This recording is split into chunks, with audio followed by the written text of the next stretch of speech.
makipagkwentuhan sa kanila after they have conquered. Balik ka ba sa akin? Okay na, okay na. No, Sorry po. It's okay, it's okay. Siyempre, Asinta de Rossi. siyempre mga nanalo din. Introduce yourself na Hindi natin kakalimutan. Right. So from Firefly naman, MIFF 2024 Best Supporting Actress. Walang iba kundi Miss Alessandra De Rossi. 2024 MIFF Best Director, Direk Zig. Siyempre hindi natin sila kakalimutan, mga nanalo sila. So now, pwede na po tayong mag-ask ng questions. Baka po may gustong yan. Pero kakarating ko lang din. On time naman ako. Mabuhay. Well, first of all, congratulations.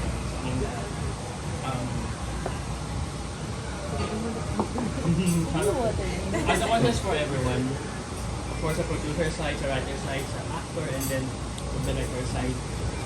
Apart from winning awards and accolades for the film, what do you think yung na-achieve ng Firefly as a movie?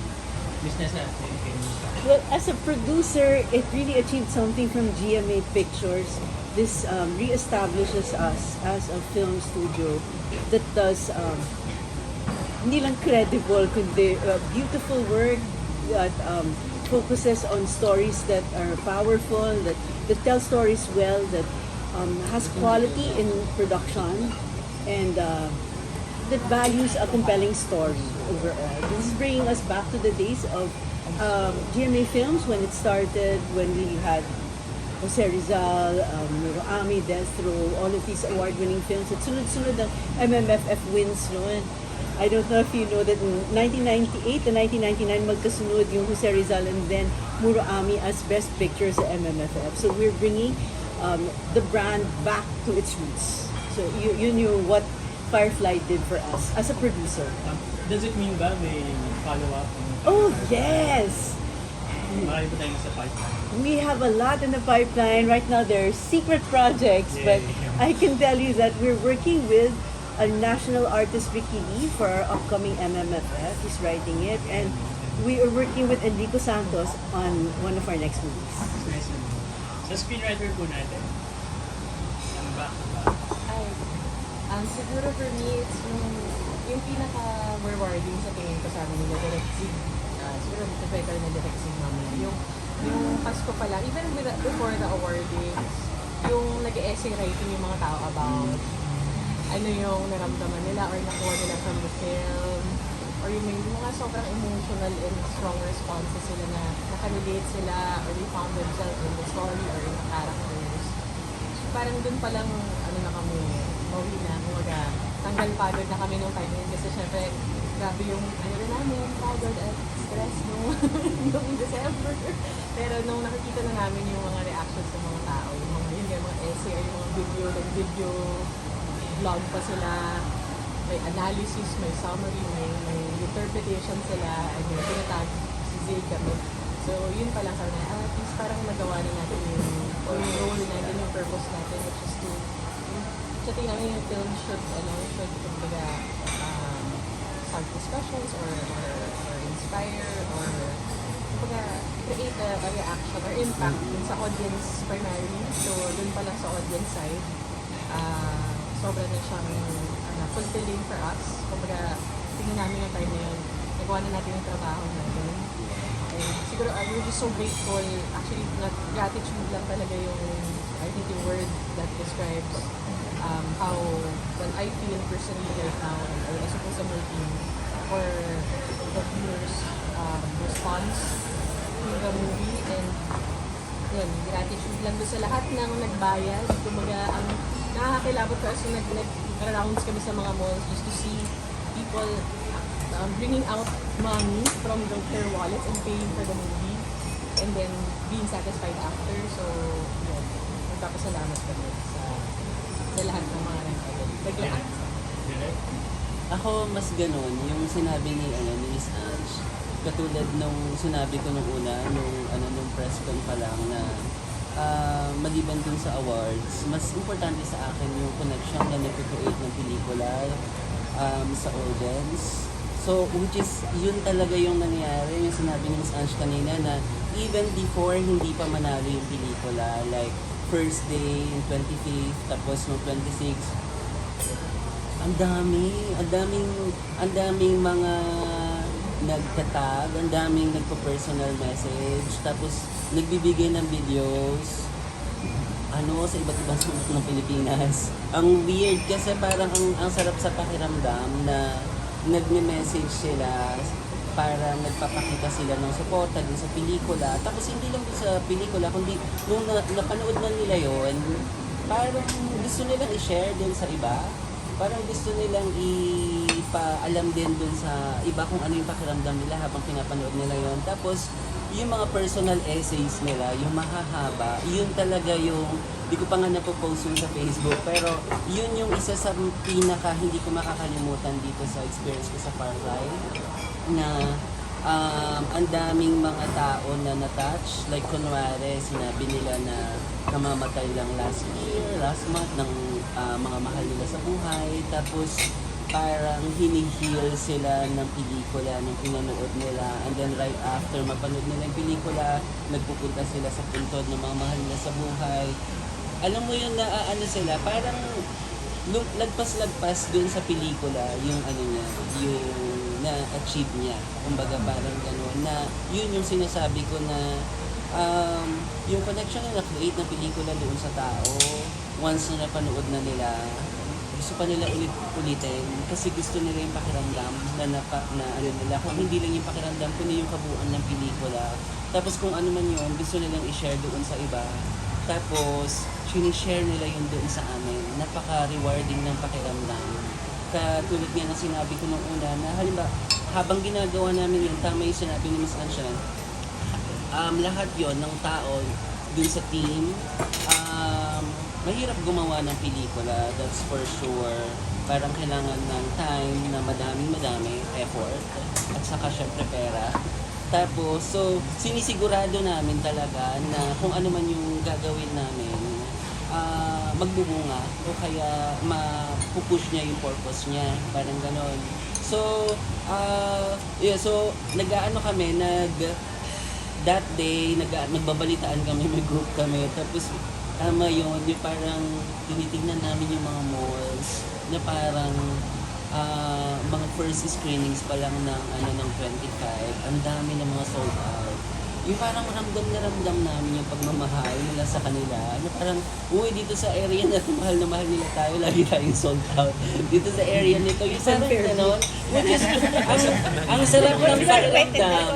Ang sarap ng pakiramdam kasi hindi lang siya basta achievement na makiklaim mo, kundi nagsisilbi siyang inspirasyon na gumawa ka pa ng mas madaming pelikula na gaya nito, kasi iba yung nasuserve nito sa'yo personally at iba yung naibibigay nito sa mas maraming tao. So parang ang sarap gumawa ng pelikula na ganon. I think yun yung isa sa mga best achievement, hindi lang ng pelikula, kundi somehow ng buhay ko din bilang filmmaker, na mas madami yung nanood doon sa pelikula, which is yun naman yung dahilan kung bakit tayo gumawa. Of course. Very well said, everyone. Yun na yun. Tama naman, parang tama naman yung sinabi ng lahat. And at the same time, yung sa akin, yung parang for personal experience ko lang. Siyempre, tagal kong puro romance, di ba? Parang na pinapanood din naman ng mga tao with essay contest din, you know. But yung iba naman yung i-offer, and pinanood pa rin nila, and nagustuhan pa rin nila ng walang love angle. Salamat. Eh, pwede naman pala tayong mag-offer, di ba? Ng gano'n. Yan. Yun. Sarap yung pasta. Sarap. Alexa, comment question. I'll go.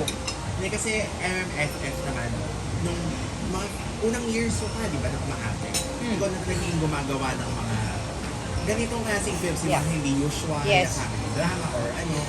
So parang kamusta na nakabalik ka sa ganung sport, tapos mahal na mahal pa rin ang mga cute.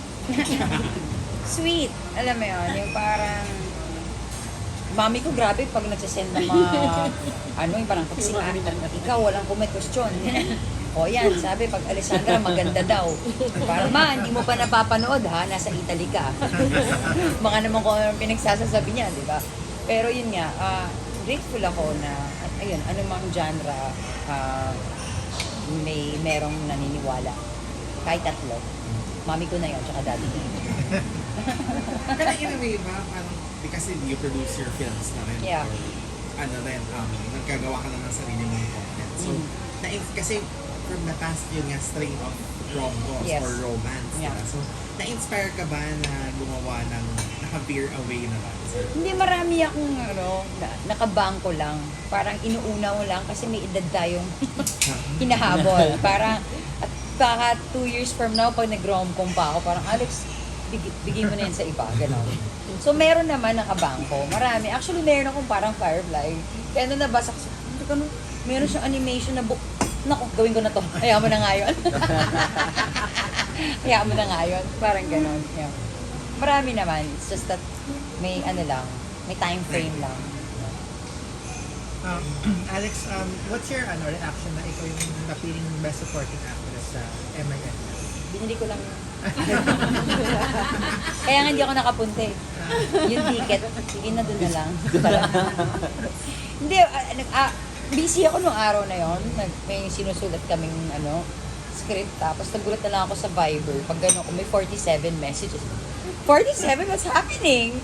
Tapos yan na tumatawag na si Miss Nessa. Ang taas eh. Alex, nanalo ka. Tito. Parang, talaga ba? Parang ka parang talala. Oo, parang sino kaya tumanggap? Anong sinabi? Ganon. Yung ganon. Pero yun, nakakatuwa. Siyempre, sayang wala ako doon. Pero, okay, thank you very much.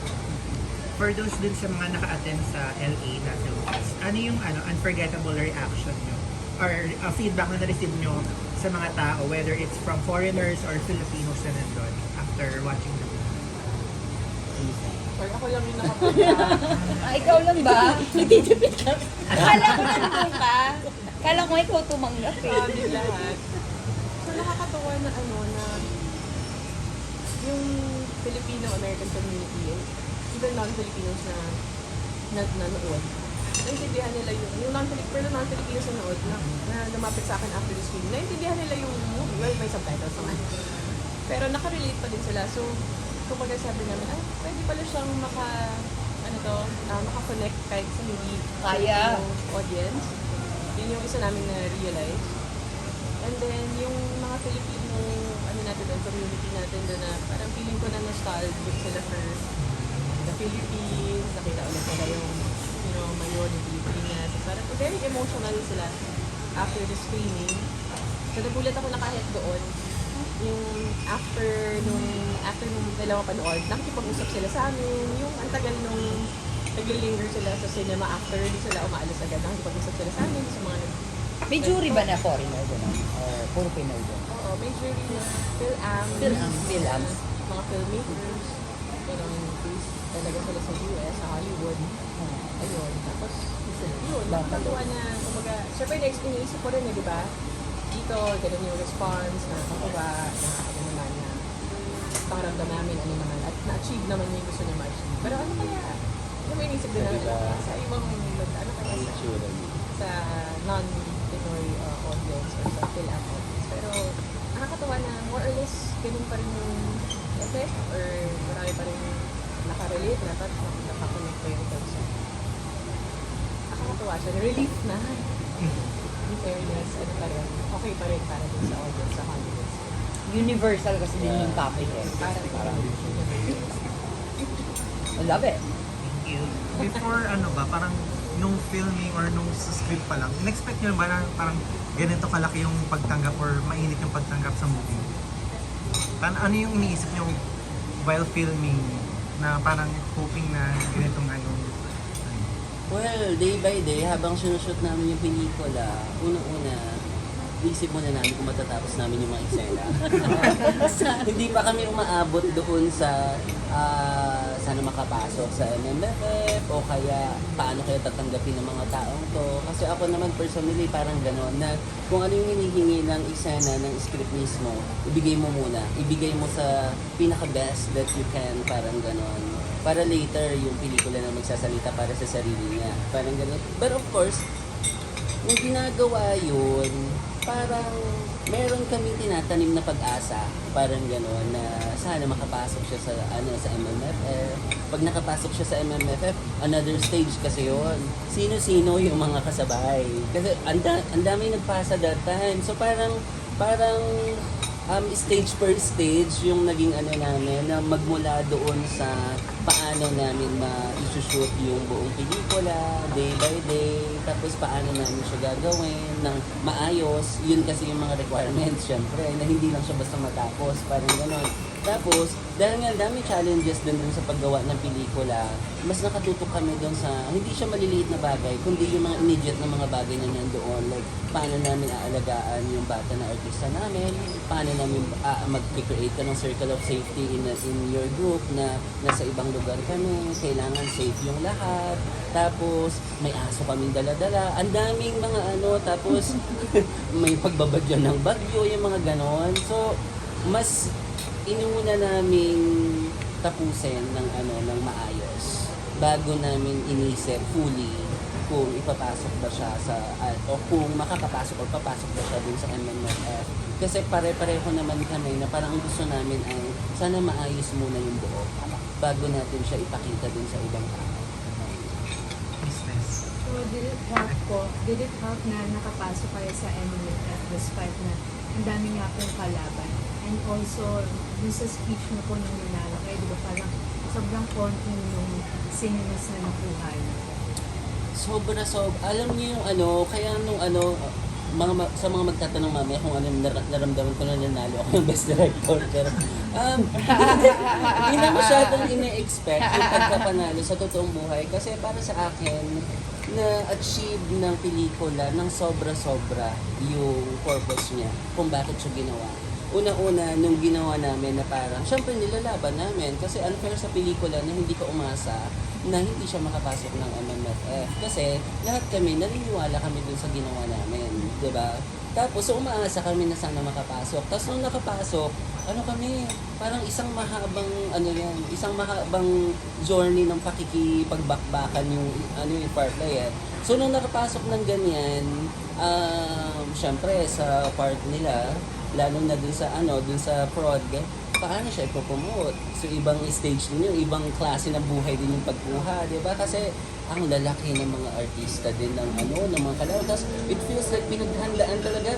First time ko na parang, ganito pala yung super event pala talaga siya. Parang ganon. Tapos, pagkatapos nung nalaman namin, kukunti yung sinihan namin. So, alam mo yun, para kami si Tonton, na parang makakaabot ba kami sa isla ng Alitaptap or hindi. Yung parang ganon, na kapag nagkakaroon ng barrier, nagkakaroon ng balakid, syempre normal lang naman, tao lang naman tayo, mawawalan ka ng parang mauupos ka konti, parang gano'n, pero lalaban ka pa rin, na parang hindi, kaya yan. Kasi nung kukunti yung sinihan, yun parang, ano yung mga pwede natin gawin?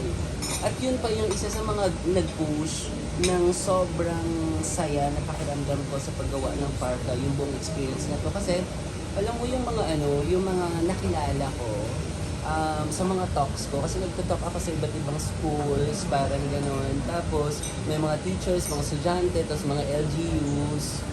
Nung nag-start na sila na nangangalampag kami sa mga sinihan, di ba? Na parang sana madagdagan yung sinihan namin, bigyan nyo ng chance yung Firefly. Kasi naniniwala kami na once na napanood nyo to, magugustuhan nyo rin i-share ito sa ibang tao, which is nangyari nga.